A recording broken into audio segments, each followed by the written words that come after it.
இப்போ ஒரு தரமான சம்பவம் செய்ய போறாங்க.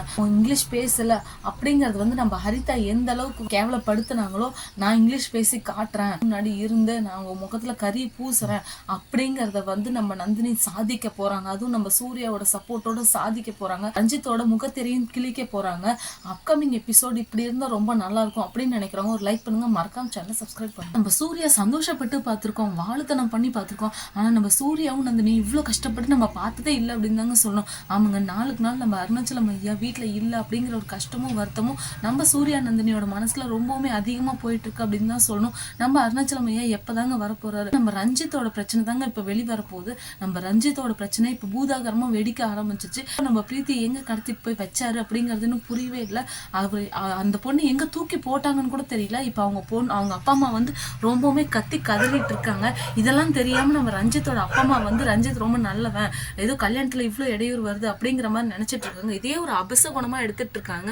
ஆனா இதெல்லாம் ரொம்ப கொஞ்சம் கூட நல்லதே இல்லை அப்படின்னு தான் சொல்லணும். எங்க நம்ம பிரீத்தி வெளிங்க போனாங்கிறத நம்ம சூர்யா தாங்க கண்டுபிடிங்க. நம்ம சூர்யா கண்டுபிடிச்சாங்கன்னா மட்டும்தான் இது எல்லாத்துக்குமே ஒரு முடிவு கிடைக்கும். அப்படியும் இல்லை அப்படின்னா நம்ம ரஞ்சித்தோட ஃபோன் இன்னுமே யார் கைக்கும் கிடைக்கல. நம்ம ரஞ்சித் வந்து நியூஸ்க்காக வெயிட் பண்ணிட்டு இருந்தாரு. ஆனா அதே சமயம் நம்ம ரஞ்சித்தோட ஃபோன் எங்க இருக்காரு அப்படிங்கறத வந்து கண்டுபிடிக்க இனிமேட்டுக்கு மறந்துட்டாரு அப்படின்னு தான் சொல்லணும். நம்ம ரஞ்சித்தோட ஃபோன் இனிமேட்டுக்கு யார் கையில கிடைக்க போதோ அவங்க எல்லாத்துக்குமே உண்மை தெரிய போகுது. ஆனா அவங்க உயிருக்கும் ஆபத்து அப்படின்னு தாங்க சொல்லணும். ஏன்னா நம்ம ரஞ்சித் வந்து ஒன்னா நம்பர் சைக்கோ மாதிரி நடந்துட்டு இருக்காரு. நம்ம ரஞ்சித் வந்து ரொம்ப நல்லவர் இல்லை அப்படின்னு தாங்க சொல்லணும். இதெல்லாம் தெரியாமலே நம்மளுடைய சுரேகாக்கு நம்ம ரஞ்சித்தை கல்யாணம் பண்ணி வைக்கிற அளவுக்கு பிளான் பண்ணிட்டாங்க. நம்மளுடைய ரஞ்சித்தோட உண்மை முகம் எப்ப வெளியில வரப்போகுது அப்படிங்கிறதுன்னு புரியவே இல்லை. கூடி சீக்கிரம் நம்ம நந்தினியோட எப்ப வெளியில வந்துருச்சு அப்படின்னா இது எல்லாத்துக்குமே ஒரு முடிவு வந்துடும் அப்படின்னு தாங்க சொல்லணும். நம்ம சுந்தரவல்லியும் நம்ம நந்தினியை புரிஞ்சுக்கிறதுக்கு ஒரு நல்ல வாய்ப்பு இருக்கு. ஆனா நம்ம சுந்தரவல்லிக்கு ஈகோ ரொம்ப ஜாஸ்தி, ஸ்டேட்டஸ் பத்தியும் ரொம்ப ஜாஸ்தி அப்படின்னு தான் சொல்லணும். பார்த்ததுக்கு நம்ம ஹரிதா எதுக்கோ சிபிஐ வேலை பார்த்துட்டு இருக்காங்க. நம்ம நந்தினி எப்படிலாம் கேவலப்படுத்தலாம், கஷ்டப்படுத்தலாம் அப்படிங்கிற ஒரு வார்த்தையில கூட சிபிஐ வேலை பார்க்குறாங்க. ஆனா நம்மளுடைய ஹரிதா வந்து தன்னுடைய அண்ணன் நல்லவனா கெட்டவனா அப்படிங்கறத ஒரு சிபிஐ வேலை பார்த்தா ரொம்ப நல்லா இருக்குங்க. அது மட்டும் இல்லாம இப்ப நம்ம போன், அந்த ரஞ்சித்தோட போன் வந்து இப்ப யார் கையில மாட்ட போகுது அப்படிங்கிறது இன்னும் புரியவே இல்லை. அது ரொம்ப இன்ட்ரெஸ்டிங்கா இருக்கு அப்படின்னு தாங்க சொல்றோம். அது கூடிய சீக்கிரம் நம்ம நந்தினி இல்ல சூர்யா கையில மாட்டணும். இவங்க ரெண்டு பேரும் யாரோட கையிலாவது ஒருத்தர் கையில மாட்டினா மட்டும்தான் இது எல்லாத்துக்குமே ஒரு முடிவு வரும். நம்ம ரஞ்சித்தோட உண்மை முகம் வெளியில வரும் அப்படின்னு தான் சொல்லணும். பத்தாவதுக்கு நம்ம சூர்யா இப்ப ரொம்பவுமே கஷ்டப்பட்டுட்டு இருக்காருங்க. சூர்யாவோட கஷ்டத்தெல்லாம் சீக்கிரமா நீங்கணும் அப்படின்னா நம்ம அருணாச்சலமையா எந்த தப்பும் பண்ணல அப்படின்னு ஊரறிய உலகறிய வந்து நம்ம அருணாச்சலமையா ஜெயில இருந்து வெளியில வரணும். வெளியில வந்தா மட்டும்தான் இப்ப நம்ம அருணாச்சலமையா குடும்பத்துக்கு ஏற்பட்டிருக்க இந்த அவமானத்தை சரி கட்ட முடியும் அப்படின்னு சொல்லணும். இன்னொரு பக்கம் பாத்தீங்கன்னா நம்ம சுந்தரவல்லி இப்ப கல்யாண வேலையில ரொம்பவுமே பிஸி ஆயிட்டாங்க. ஆனா ரஞ்சித்தோட அப்பா அம்மா வந்து பாத்தீங்கன்னா இப்ப இந்த கல்யாணத்தை நிறுத்தலாம் அப்படிங்கிற மாதிரி பிளான் பண்ணிட்டு இருக்காங்க. இதெல்லாம் கொஞ்சம் கூட நடக்கவே கூடாது அப்படின்னு தாங்க சொல்லணும். ஏன்னா வந்து நம்ம சுரேகா எந்த தப்பும் பண்ணாம இப்ப மாட்டிட்டு இருக்காங்க. நம்ம சுரேகாவை காப்பாத்த போறது யாரு அப்படிங்கறது இன்னும் புரியலங்க. நம்ம சுரேகாவை நம்ம நந்தினி தான் காப்பாத்த போறாங்க.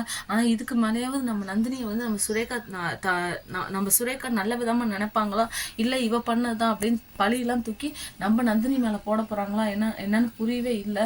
பத்தாவதுக்கு வந்து பாத்தீங்கன்னா நம்மளுடைய ரஞ்சித் வந்து இப்ப பயங்கரமான ஒரு கேடி மூட்ல இருந்துட்டு இருக்காரு. ஏன்னா வந்து நம்ம ஹேமாவை இவர் தான் கொலைய பண்ணாரு. ஆனா இந்த உண்மை எப்படி வரப்போகுது அப்படின்னு பாத்தீங்கன்னா நம்ம அந்த போன் வந்து இப்போ ஒண்ணு கல்யாண கையிலையும் கிடைக்கணுங்க. கல்யாண கையில கிடைச்சாலும் நம்மளுடைய நந்தினி கைக்கு தான் போகுது. நம்ம நந்தினி கையில போயிடுச்சுன்னா ஆட்டோமேட்டிக்கா சூர்யா கைக்கு போயிடும். ஏன்னா நம்ம சூர்யா வந்து இப்ப அடுத்ததா என்ன அதுக்குள்ள இருக்கு அப்படிங்கறத பார்க்க போறாரு. பார்த்தாருனா மட்டும்தான் நம்ம ரஞ்சித்தோட உண்மை முகம் வெளியில வரப்போகுது. ஏன்னா சுரேகாவை அப்படிப்பட்ட வீடியோ எடுத்து வச்சிருக்காரு. இந்த வீடியோ பிரச்சனைகள் எல்லாத்தையுமே முடிவுக்கு வந்துருச்சு அப்படின்னா நம்ம அருணாச்சலம் ஐயா ஃபேமிலியில இருக்கக்கூடிய எல்லா பிரச்சனைக்கும் ஒரு முடிவு வந்துடும் அப்படின்னு தான் சொல்லணும். பத்தாவதுக்கு நம்ம பரமேஸ்வரி ஒரு வில்லியே கிடையாதுங்க. ஆனா நடுவுல போந்து நானும் வில்லி தான் அப்படிங்கறத வந்து எப்பயுமே ரிமெம்பர் பண்ணிக்கிட்டே இருக்காங்க. நான் ரிமெம்பர் பண்றதோட ஒரு இனிஷியல் போட்டுக்கிட்டே இருக்காங்க அப்படின்னு தான் சொல்லணும். இதனால எல்லாத்துக்குமே கஷ்டங்கள் தான் அதிகமாயிட்டே இருக்கு. நாளுக்கு நாள் நம்ம ஹேமா இப்ப எங்க போயிட்டாங்க, அவங்க உயிரோட இருந்தா ரொம்பவுமே நல்லா இருக்குங்க. ஏன்னா நம்ம ரஞ்சித்தை அப்பதான் வெளியில் கொண்டு வர முடியும். நம்ம ரஞ்சித்தை என்ன தப்பு பண்ணாரு அப்படிங்கறத வெளிக்கொண்டுட்டு வர முடியும். என்ன நடக்குது அப்படிங்கறத வெயிட் பண்ணி பார்ப்போம்.